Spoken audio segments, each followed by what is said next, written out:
Welcome back to the shop, guys. As most of you know, I've owned the C5 Corvette for about 10 years and the C6 Corvette for just about 6 months. Now, back in July, I did a quick video after the first month of C6 ownership about the different things that jumped out at me as being different between the two generations. And now that I've owned the C6 for a full 6 months, I've come up with 8 more differences between the cars that I thought you might find interesting. Let's start out with the biggest item first. A sports car needs to look good, it has to be powerful, and the engine needs to rev. And on that last note, the GM engineers absolutely got the memo because both of the base engines in the C6 revved to 6,500 RPMs.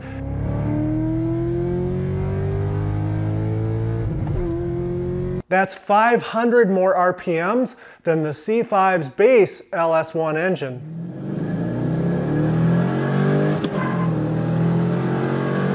This bump in maximum RPM definitely ups the fun factor, and it's useful in that you can stretch each gear a little bit more if the need arises.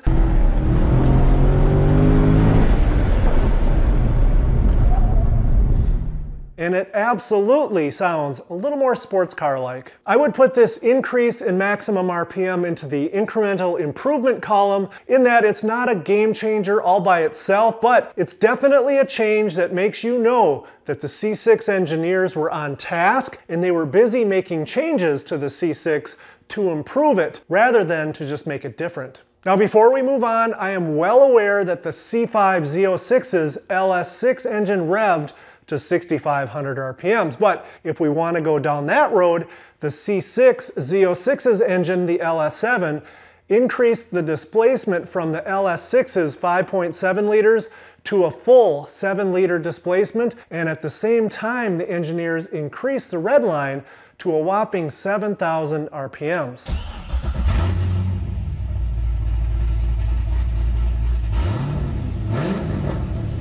Now, that's pretty impressive. The next differences with the C6 have to do with its door, both the way they open and also the way they lock and unlock. Now, even before I bought the C6, I was aware that its exterior door lacks a physical door handle. And even though I'm not part of the boomer generation, I've been on this planet for a while, and every car that I've ever owned, or even been in for that matter, has had a physical exterior door handle. Think about that for a second. So if you're not aware, the C6's door opens by applying pressure with 2 little fingers on the inside of the door edge, and once you apply that pressure, as long as you've got the key fob nearby, the door will pop open. And it might be a little bit gimmicky, but it's also kind of cool. Then there's the C6's door lock mechanism. I actually had no idea they were different when I first bought the C6, and in fact, when I first started driving it, I thought they might be broken. Let me explain. On the C5 Corvette, the door locks, every time you click the button to actuate them, you can hear it, and you also get a visual so you can see that your intended action has taken place. But with the C6, when you hit that lock or unlock button, you don't get any visual cue that anything has happened, and you really don't get any noise whatsoever either. This isn't any big deal whatsoever, but it does take a little getting used to. Next, we have a change for the C6, which is absolutely a step down from the C5, so I'm going to have to give the engineers an F for this one. The C5's instrument cluster does all of the things a good sports car cluster should do, but it also contains a very powerful scan tool that can not only pull codes for the PCM and the engine functions, but also the traction control system, the door modules, and several other modules, which is extremely useful. Transition to the C6 Corvette, and while it definitely still has a proper sports car gauge cluster, the diagnostic scan tool capabilities have mysteriously been removed. The only reason I can speculate as to why GM would have done this is perhaps it was generating too many questions from customers to the dealership service departments, and they decided that if they remove it, it will alleviate this issue. If anybody has another guess or you happen to know the real answer from GM as to why this was eliminated, leave it in the comments below because I'd sure like to know. Now, to be fair, the C6 does have a gauge cluster functionality that the C5 doesn't, and that's the ability to customize it. So every time you start the engine, you're greeted with a custom greeting in the C6. Now, That's not terribly useful, but it is pretty cool. Moving on, as many of you know, the past few months I've done quite a bit of extensive testing of the air intake system on the C6, and I've been underneath the hood quite a bit, doing compression checks and all kinds of things. And I've noticed one very objective thing and a subjective thing as well. First, I do think the C6's engine bay looks a little bit more streamlined and sportier. It's kind of got that V shape because it's narrower than the engine bay of the C5. And that is a very subjective observation. But objectively speaking, a lot of times when I'm working on either Corvette, I'm on the side of it, I've got a towel on top of the fender, and I've got my elbows up there as I'm working on things. And sometimes I lean on the fender quite a bit. And when I do this on the C5, there is no issue, but on the C6, the tops of the fenders are so round and wide and flexible, it kind of freaks me out to the point where I'm afraid I might crack the paint, and that would suck. Here, let me remove the towel so you can see what I'm talking about. And so at the end of the day, when working on the C6, I've just had to train myself not to put much pressure with my elbows on the fenders. And with the C5, it's much tougher, so I don't have to be paranoid.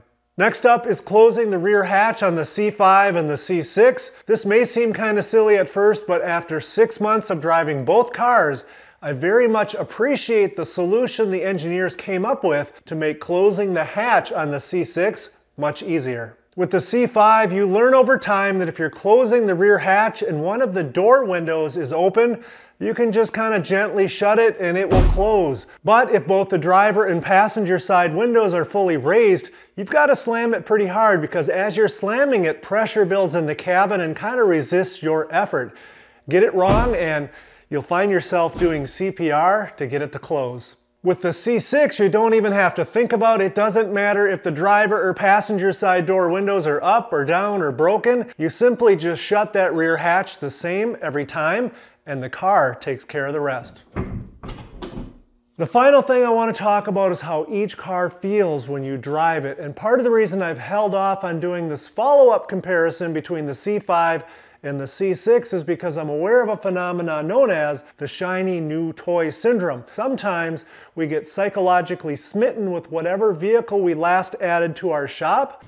Hey guys, we bought a Corvette. And that can temporarily skew our judgment. So after 6 whole months of driving both cars often, I do feel like the C6 is more nimble and that the interior is a bit more cozy and sports car-like. As for my subjective observation that the C6 is a little bit more nimble, I'm not sure, but it is entirely possible that the video I did a while back that went through several objective tests demonstrating the C6's handling abilities are a little bit better and a little more capable than the C5. That might have tainted my perception. Either way, the handling differences between the C5 and the C6 are extremely small. So if you happen to be a person out there that's stuck trying to decide between which generation to buy, I would look for attributes other than handling to help guide your decision. Oh, and as far as my observation about the C6 interior being a little bit more cozy and sports car-like, we're just gonna have to break out the tape measure and see if the dimensions support my perception.